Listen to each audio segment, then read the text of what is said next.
Welcome back to another episode of Dr. Miranda Previews. I'm your host, Curtis Kalleward, aka Magic, and with me, as always, is my co-host, Dr. Miranda. How are you doing today? I'm doing great. It's still freaking cold here in Kentucky, but I'm excited. We're like 3 days away from the Breeders' Cup, so that makes it so much better. Yeah, it's definitely not t-shirt and shorts weather out here in Southern California as we get close to the Breeders' Cup down at Del Mar and near San Diego. Dr. Miranda, we're going to do something a little different today. The final preview before the Breeders' Cup hits, we're going to do one of the 2-day doubles. So we're going to play a daily double that's unique to the Breeders' Cup, where you play the Breeders' Cup Juvenile on Friday and the Breeders' Cup Classic on Saturday. So you have to handicap both races, and I'm curious to see how you went through this. Take us through the Juvenile first. Yep, so all I was going to say is both races have clear favorites, but if you know anything about my handicapping style is that I want to look deeper, and this being the biggest stage of the year, you never know what's going to happen, especially with these juveniles. They haven't really came into their own yet. So we're going to start off with Friday. We have the Juvenile Stakes. You have a field of 12 with some heavy favorites, but the problem is some of them are shipping to California for the first time, some haven't gone around 2 turns, and some haven't had any pace pressure at all. And the way that this field drew makes it even tougher to handicap. So to start off, though, I'm going to throw out half the field so we can narrow this down and put an X through numbers 3 through 8 and number 11. Overall, with most of those horses, I just don't think they're fast enough. They've been beaten by a lot of these horses. I'm not going to play a Dale Romans horse in a big race like this. And some of them are just too big of a class step up. So I'm going to start off with my contenders, and that is the number 1, Jack Christopher. He is 2 for 2. He's won by 8 lengths in his debut, running a 92 Beyer. He then went on to the G1 Champagne Stakes, winning once again by 2 lengths and hit a 102 Beyer. Chad Brown, like I said before, he compares him to Good Magic, who won this race in 2017. Chad Brown's won 7 Juvenile Stake races, so he knows what he's doing here. He drew the inside post, and he's going around 2 turns for the first time, so that's a little concerning. So I'm thinking they're either going to have to tell Jose to go right out of the gate and go to the lead, or stay very, very close to the leader, because there's a whole lot of speed in here. And they're going to figure out if he can go the distance or not. And you just can't let these horses go too far out, because this is a big question mark for all of these horses in here pretty much. And then we're going to go to the number 2 horse, Jasper Grape. Okay, so we have a Japanese horse in here we don't know a whole lot about. We've seen one video of his race. He's raced 1 time. But what we do know about this horse is that it is a son of Arrogate, who was a great dirt router.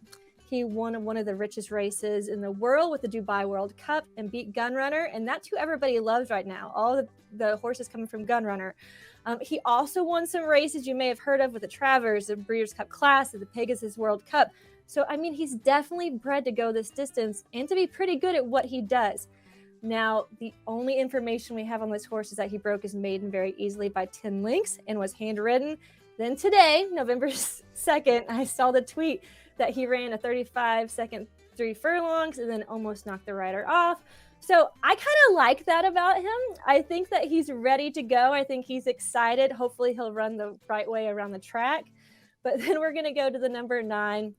We have one of the 3 Bafferts in here. I threw out Barossa, and I think the 2 left in here from the Baffert. This one got the better post position. Now, I think everyone has their eye on Corniche, but I like this other Baffert in the horse better, and that is Pinehurst. He won the Del Mar Futurity pretty easily, but I'm not sure how tough the competition was in there. His Beyers aren't the greatest, but based on class, I think his trip will set you up. You have to consider him. I think Bob is going to send him right out of the gate and see if he can get the distance and see if anybody can catch up with him. I think that's all Bob can do right now in this position. Then we're going to go to the number 10, Command Performance, who has yet to break his maiden. He's 5-1. That's kind of strange to me. Now, he did finish behind Jack Christopher in the Champagne. He doesn't like the lead, so he's going to be coming from behind. I think that if there is a pace meltdown, he has a chance to pass them in the stretch. His Damn Smitten did her best at going long, so it could be in his blood, and this could set up to be a good trip if the other horses all start to fade. And lastly is a number 12, Corniche, one of the only horses to win a G1 going 1 mile and 16th. You cannot look past that. He has so much early speed, and I think, though, with this horse, he has to have the lead in order to win. But I don't think that's going to happen, especially being on the outside post. Then when you have Pinehurst in the middle. Neither him or Pinehurst have been shown to rate. So who knows if either of them can do it.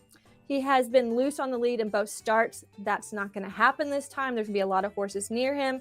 And especially at 5-2, I just don't think that you can single a juvenile like this, especially when you don't know how it's going to pan out with all the pace. So now we're going to move on to the big boys. We're going to go on to the classic. There are some really, really good horses in here, but I think a couple of them are just above the rest. So just like the juvenile, I'm throwing out half the field. Number 1, 2, 7, 9 are all a toss for me. Tripoli, Express Train, Stiletto Boy. They've all lost to some of these horses in here. They're not going to use them. Max Player, this was a very tough one for me to throw out, especially being from Kentucky. But he's good, but I don't think he's this good. I mean, look how he did against Saudi Cup Company. So then we're just going to start off right off the bat with a number 3, Hot Rod Charlie. I was super excited that he finally got his first G1 win last month at the Pennsylvania Derby. And he's been one of my favorite horses to watch this year for Doug O'Neill. Now, he did win the Haskell, but he was DQ'd to 7th place. He has a lot of grit, and he always gets there. He's finished in the top 3 all year. Now, my problem with Hot Rod is that he's fast, but I don't think he's on this caliber with some of these other horses. He's always finished behind Medina Spirit and Essential Quality, minus the Kentucky Derby. I think that with this group, he's going to be in the mix for exotics, but I don't think he's going to win the race. Then we're going to talk about the number 4, Essential Quality. If you've seen my videos before, I have a lot of opinions about this horse. But let's just talk about his resume. He is one of the 2 horses for Brad Cox in here, and I think people are thinking they're going to get a Cox Exacta, but I just don't see that happening. He is a very good horse. He's been 3 for 3, but he's not really been blowing the competition out of the water. So last race, he beat Midnight Bourbon by a neck. So my question for you guys is, if Midnight Bourbon was in here, do you think he would be a favorite at 4-1, or do you think he'd even be looked at? Absolutely not. So I just don't see the fascination with him. He has won 8 out of his 9 races, but the one time that he was in really good company with the 3-year-olds was the Kentucky Derby. He didn't even hit the top 3. And so the horse that won that race is in here. So I think a stablemate is much quicker. And for that reason, I'm not going to play him. So then we're going to go on to stablemate Nick's Go. This horse is really quick. He's really grown up and found out what he's good at. And that is running these races, and he's going gate to wire each time out. He's been winning all of these races by multiple lengths. He's been beating Maxfield, Silver State. His buyers are the best in the field. But do I think he's untouchable? Absolutely not. I mean, he went to the Saudi Cup, finished 4th, then he came back in the Metropolitan after being off and lost to Silver State and got 4th. Now, he may have been tired. He may not have been in his prime, but there are some weaknesses with his horse. He's going to have to get the lead, and some of these horses need the lead as well, so it could turn out to be a speed duel. Now, overall, I do think he is the best horse in here, but it's going to come down to the pace and how all the other horses are going to approach him. The number 6 is Art Collector, who was my long shot play. He was favored for last year's Kentucky Derby, but got hurt, and we didn't see him for a while, and he didn't do great until he switched trainers, and they figured out 1 1/8 is what he likes to do. He's been winning 3 for 3, and most recently beat Max Player, who I threw out, but I don't like how Mike Smith is aboard him. I know Saez is on Essential Quality, but I honestly think they should have brought in Brian Hernandez Jr., who knows this horse, who did great on him last year. So I just don't know how it's going to play out with Mike Smith. He won his races on the lead these past times, but I don't think he's going to get the lead. He could be sneaky, but I just think that Nick's Go is just a little bit better.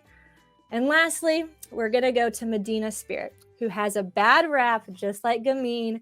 People are not going to play him because of Baffert, and do whatever you want. I don't care. Just don't get burnt. He tested positive for betamethasone, which is anti-inflammatory. Now, if that's really what it wasn't masking anything. I really don't think the picograms really affected him. But anyways, I just think this horse is really good. The horse on the outside, him being on the outside is not the greatest for him, but him being this good and well off, I don't think it's going to affect him that much. I think they're going to send him, and they're going to link up with Nick's Go, and they're going to have a hard time catching him. But this is one of the things I want to point out. Nick's Go has not ran past a mile and an eighth in a long, long time, and he has never won at this distance before. So it's intriguing knowing Medina Spirit won this at this length, and he's won. So that just makes it a little intriguing to me. So with my picks, I'm going to change it up. With one ticket, we're going to spread out and just do $1. Hope we get some long shots. The second one, I'm really going to press my opinion. So with the first ticket, I'm going to go with 1, 2, and 9 and then with the classic 5, 6, and 8. Then I'm going to play a $20 ticket. I'm really going to be swinging here. We're going to put in 2 with 5. Jasper Grape with Nick's Go, and hopefully we can cash in a big ticket. Listen, even if Nick's Go wins at a crazy low price of 3 to 5, 2 to 5, 1 to 5, if you link him up with a good long shot and really press the opinions like Dr. Miranda is doing, that's how you turn a 3 to 5, 2 to 5, 1 to 5 heavy favorite into a profitable venture. So I know some people, Dr. Miranda, they don't understand how to bet the short price favorites, but you've got a good idea for how to do it. Let the folks know at home how they can follow you for all of your tips and insight. At Miranda Bunge. Good luck to everybody playing the Breeders' Cup. Make sure you head over to racenews.com. We have previews for all 14 World Championship races available right now. Also, before you leave the video, hit the like button, hit subscribe, and ring the notification bell so you don't miss anything. We'll be back next week. Enjoy the Breeders' Cup.